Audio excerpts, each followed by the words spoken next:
역전세, 역월세가 등장했답니다. 이자를 드릴 테니까 좀 살아달라고 이제 얘기하는 거죠. 뭐 결국에는 역전세, 역월세가 왜 벌어지는 걸까요? 뭐 이제 전세값이 떨어지니까 세입자가 이제 나가려고 하는 거죠. 나가려고 하는 거 붙잡는 겁니다.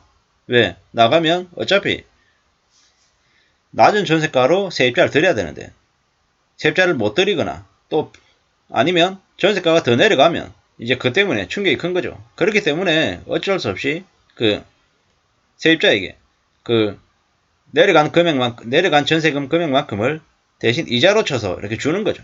이자로. 뭐 예를 들어 전세가가 1억이 떨어졌다. 그러면 1억에 대한 이자가 뭐 예를 들어서 뭐 5%라고 쳐보자고요. 5%. 그러면 얼마가 됩니까? 1년에 500만원. 월 40만원이 되겠죠. 그 40만원을 이제 거꾸로 주는 거죠. 뭐 1억이면 뭐 예를 들어서 만약에 월 한 50만원 주는 걸로 끝낸다라고 하면 다행일 수 있죠. 근데 만약에 이자가 만 7% 된다고 치고요. 만 2억이라고 쳐보자고요. 그럼 얼마입니까? 2억이면은 27, 14 이러면 1400이잖아요. 1년에 1400만원. 월에 한 120만원 되는 거잖아요. 120만원을 거꾸로 세입자한테 줘야 된다. 이런 일이 생기면 집주인 입장에서는 큰 충격이죠. 큰 충격. 뭐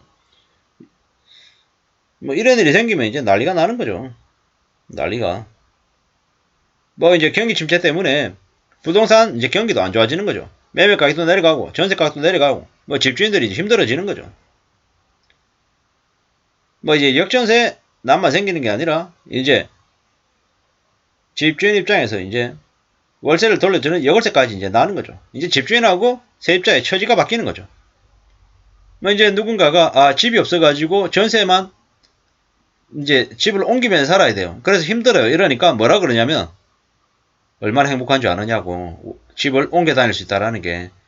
집주인들이 뭐 빚으로 너무 과도하게 물려가지고 사는 사람들, 은행에 이자 상납하고 원리금 상환하면서 정말 힘들게 사는 사람들, 그런 사람들은 겉으로 볼 땐 되게 깨끗하고 새로운 집에 살겠지만 속으로는 라면 하나 제대로 못 사먹는 완전 거짓골로 지내는 사람들이 많더라는 거죠. 이런 사람들 보면 2021년, 22년, 20년 너무 무리하게 연끌로 집을 산 사람들이 과연 어떻게 될까라는 그런 염려가 될 수밖에 없다라는 겁니다. 너무 큰 일들이 벌어졌던 거죠. 뭐 이제 앞으로 많은 어려운 일들이 생기는 거죠. 집주인보다 세입자가 이제 우위에 선 겁니다. 세입자가 나가겠다 그러면 집주인이 세입자의 바지 가랑이를 붙잡아야 되는 상황입니다. 심한 경우에 나가면 세입자가 안 채워지면 어떻게 됩니까?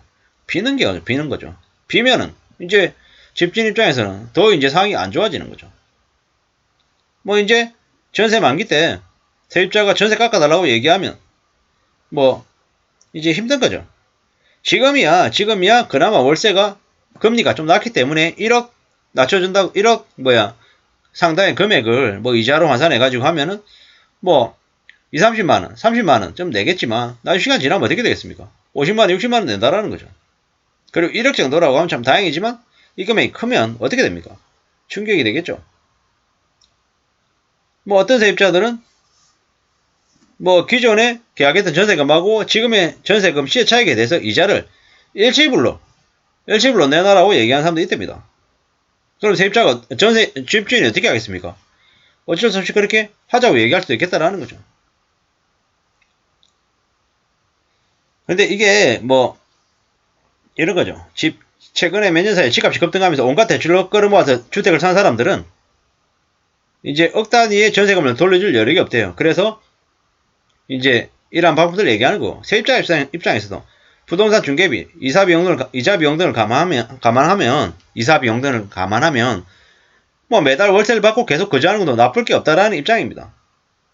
2019년에도 송파구의 헬리오시티가 입주할 때 뭐 일시적으로 전세값이 하락해가지고 역월세가 확산된 적이 있답니다. 근데 그러한 일들이 이제 지금도 벌어지는 거죠. 이제 앞으로 어떨지 두고 봐야 되는 겁니다.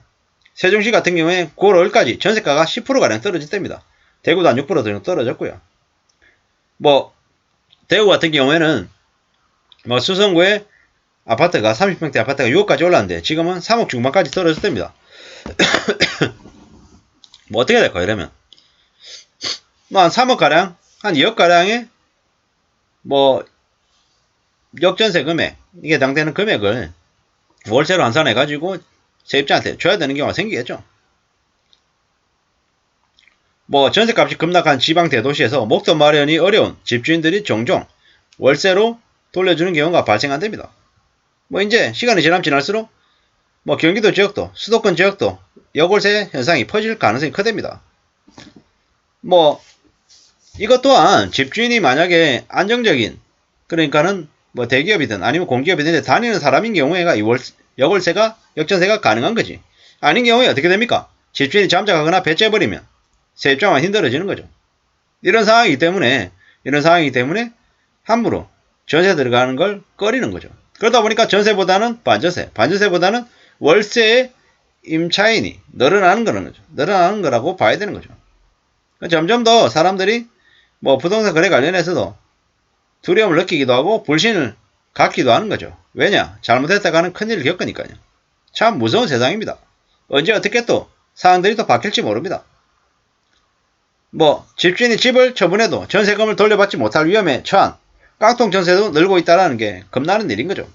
깡통 전세가 되고 뭐 집주인이 놔버리면 어떻게 됩니까? 뭐 아무도 얻지 못할 그런 문제들이 이제 터지는 거죠. 잘 생각해 봐야 된다는 겁니다. 함부로 욕심부려서 무리하게 연끌하는 게 안 된다. 위험하다. 라는 말씀을 이제 드리고 싶은 겁니다. 우리가 살아가는 삶이 참 쉽지 않더라는 거죠. 생각처럼 뜻대로 되는 게 잘 없다. 함부로 욕심부리지 마라. 함부로 갖겠다고 발버둥 치지 말라는 말씀을 드립니다. 뭐 이렇게 말씀드리면 뭐 그러면 어떻게 살라는 거야? 뭐 이럴 수 있겠지만 제가 볼 때는 지금은 함부로 전세 들어가는 것도 경계해야 된다. 뭐 전세 보증금 전세 그 보증보험 있잖아요. 뭐 그런 것들 꼭 가입해야 되고 함부로 뭐 덜컥 믿고 결정하는 건 안 되겠다라는 거죠. 뭐 허그에 그 전세 보증금 반환 보증 뭐 이런 것들 알아보고 꼭 들어야 된다라는 거죠. 뭐 보증 가입하려면은 전세 계약 기간이 절반 이상 남아 있어야 되고 계약 기간이 1년 이상이어야 된다라고 얘기하네요. 뭐 이러한 것들도 잘 알아보시고 꼭 가입하시면 좋을 것 같습니다. 뭐 지금 현재 뭡니까? 그 부동산 관련해서 전세가도 떨어지고 집값도 떨어지고 뭐 역전세, 역월세 현상도 확산된다라고 하는데 이러한 것들이 뭐다? 부동산의 부진, 부동산 시장의 경기 침체를 이제 이야기하는 거다라고 이제 봐야 될 것 같습니다. 앞으로 많은 경매 물량이 쏟아질 것 같습니다. 정신 바짝 차리고 조심해서 부동산 거래를 해야 될 것 같습니다. 이상입니다.